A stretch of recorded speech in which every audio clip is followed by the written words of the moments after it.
when I looked at the program and I saw it was last, or getting close to the end, one of the things I thought about was a story Dr. Charles told me when I first came to Geneva. He said, I had a lady come in one time and told me, you know, doctor, I've been to 10 doctors. I've got this ailment and nobody can figure out what's wrong. And he said, well, that's good to know because you saved the best for last. She said, no, you don't understand. You were number 3. So with that, we're going to kind of move along here. One of the first memories I have of Dr. Charles was my first day on the job. He called me on a Sunday afternoon. I was supposed to start on Monday. He said, well, boy, stop over to the house. We have coffee about 8 o'clock every morning. Just come on over. So I got to the house. I got up early. I was still living in Bennington. Pulled into the house about 5 till 8 and went in, knocked on the door, was summoned into the house. In doctor's house, you kind of come in and around the corner. And lo and behold, I walk in, and here's Dr. Charles sitting in a white beater t-shirt, his boxer shorts, and a pair of black socks. And as most people know, boxer shorts, most of them don't have buttons on the fly. And when I walked around the corner, it's like, holy moly. You know, it's the moth to the flame theory. You know, you can't look away, but you want to look away.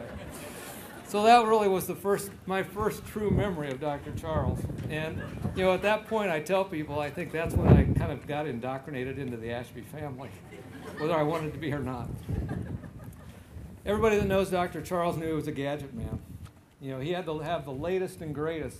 When I came to town, I had what was called a Palm Pilot at the time, which was kind of a new thing that you could put medical programs on and your calendar. And, you know, I was here about a month, and Dr. Charles, I had to buy one for him because he needed one of those. You know, he always had a camera.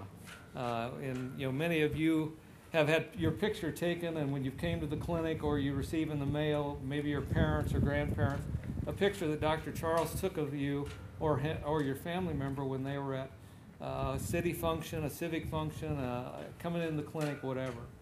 You know, he always was a person that put his patients first. He always used to tell me that, you know, it's not that you're going to treat everybody directly, but indirectly you will in some way, because you're going to treat somebody in your clinic that is related to somebody else in town or in the county. If you know Dr. Ashby, you know he loved to argue.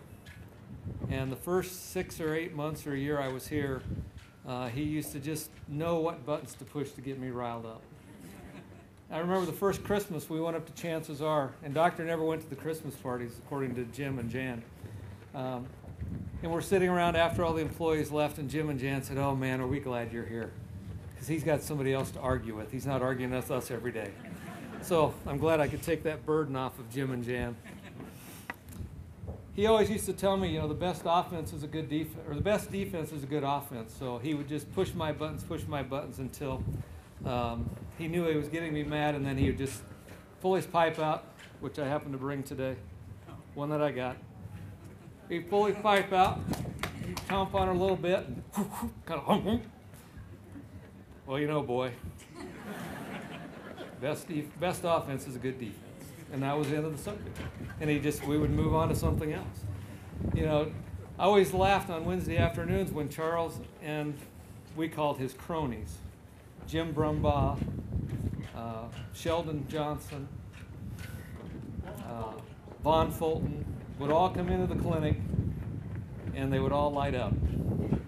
Doctor would have his pipe, Vaughn would have a pipe, Jim Brumbaugh would have a cigarette, and Sheldon was just around milling, talking to everybody. But it was that kind of connection that he had with his patients, and the fact that he put his patients first. You know, talking with Gene and all the years, the stories that they tell about family dinners when people would call. And I know Jan Ashby always tells a story about, you know, sitting at the kitchen table, or the dinner table, one of the first times she was out for a family dinner, and the phone rang, and Dr. Charles picks up and chomping on, yep, well, what about your bowels? You know, everything started with your bowels with Dr. Charles. And as you got older, he used to always tell me, well, you know, people are getting old when all they worry about is their bowels.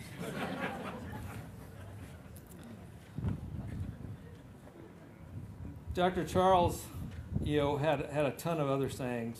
You know, we were talking the other day at the hospital about, you know, first day of May or May Day came around, he'd walk into the hospital, May Day, the outdoor sex begins today. And every year the nurses said that was the first thing he would say on May Day when he came in the hospital. Dr. Charles was a very compassionate man. He was a physician that physicians today of my generation and even the generation before me could only wish that we could be. He was a generation where you sacrificed everything for your patients. You were here, maybe God was here, you were here, your patients were here, and then your family was here. And he had the time, he had the knack, he had the wherewithal to always put his patients first. And even if he was busy, he still had that ability to put his patients first and at least make the patient feel like they were number one in his life at that particular point in time. We used to do rounds. When I first came, I went on a few house calls with him, listening to the stories about when his brother Sherm the phone would ring, it would ring at the office, it would ring at Sherm's house, it would ring at Doctor's house, and Sherm would pick up, and if they knew it was going to be a house call, he would go get the car, come and pick Doctor up, and go out and do a house call. The stories the nurses have about Doctor actually going and picking patients up and bringing them into the hospital. One thing he hated was an ambulance. And if he was going to call an ambulance on an elderly patient, the one thing he would do is always request no sirens and no lights, because that person doesn't want their neighbors to know that they're sick. They don't want them to know that maybe they're losing a little bit of their ability, a little bit of their independence. And that's something that today, as a physician, I don't think we talk about enough or we do enough. He used to always see everybody on rounds. Didn't matter if they were our doctor, we were their doctor or not. He would just stop in and see everybody, see how they were doing. And again, that's something that just taking that extra time that we don't do. Doctor was a community man. I got his obituary out last night and was looking at it as I was thinking about what I was going to say today. I don't think there's any civic organization in Fillmore County that Doctor wasn't a member of at some point in time of his life. And most of them, he was probably president or vice president. And that went from the city doctor, the county doctor, to the firemen's, to the Lions Club, to the Masonic Lodge, on down the line. And then he expanded that even further into medicine, into the Nebraska Academy of Family Physicians, the Nebraska Medical Association, where he was president, past presidents. He was on the board. He actually was a charter member of the Nebraska Academy of Family Physicians. He and his dad were on the board, or were involved with the starting of that 64 years ago, I guess, because in 2008, in April, he died in May. He received a 60-year pin, which was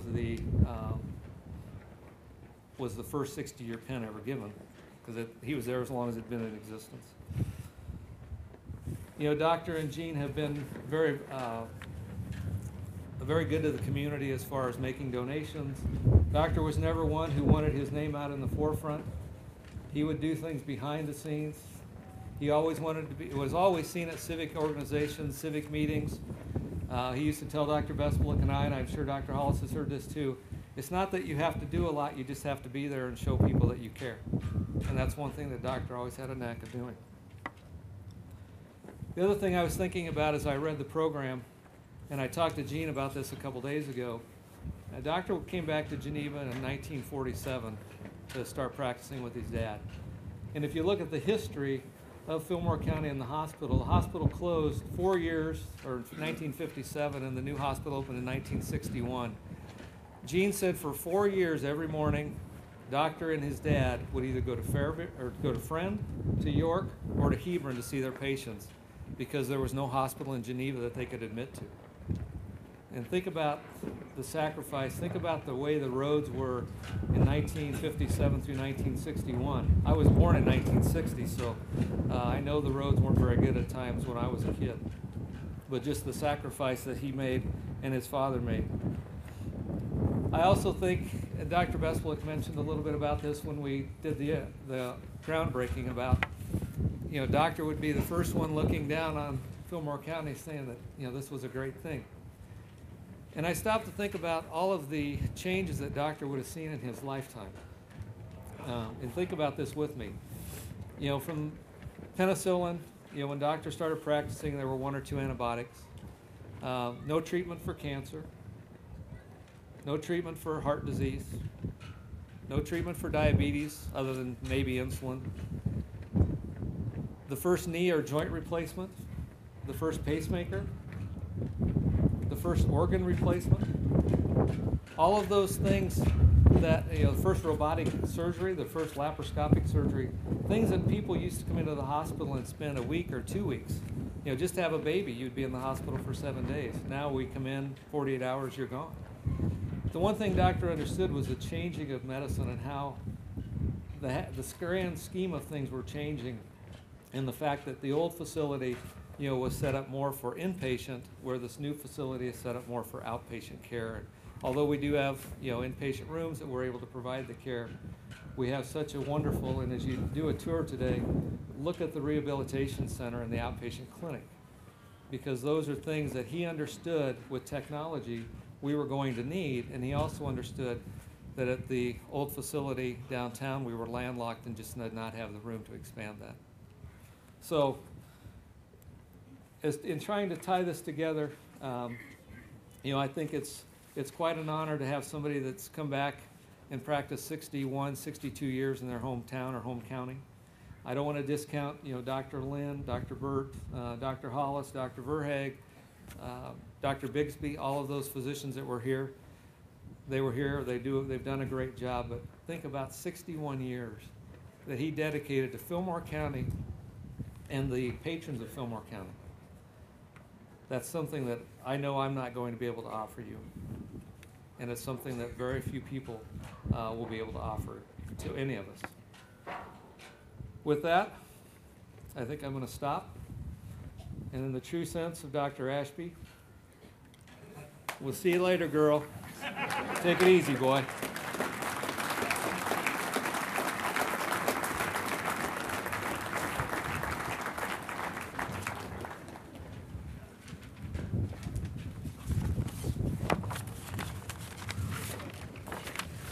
John, thank you very much. What a testimony to a life well lived.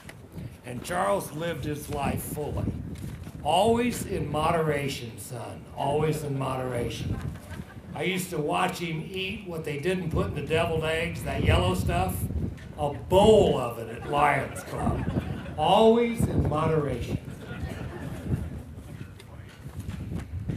At this point in time, I'd like to introduce to all of you Deborah Horty for the dedication of the medical office building and clinic, which is right over here. Deb?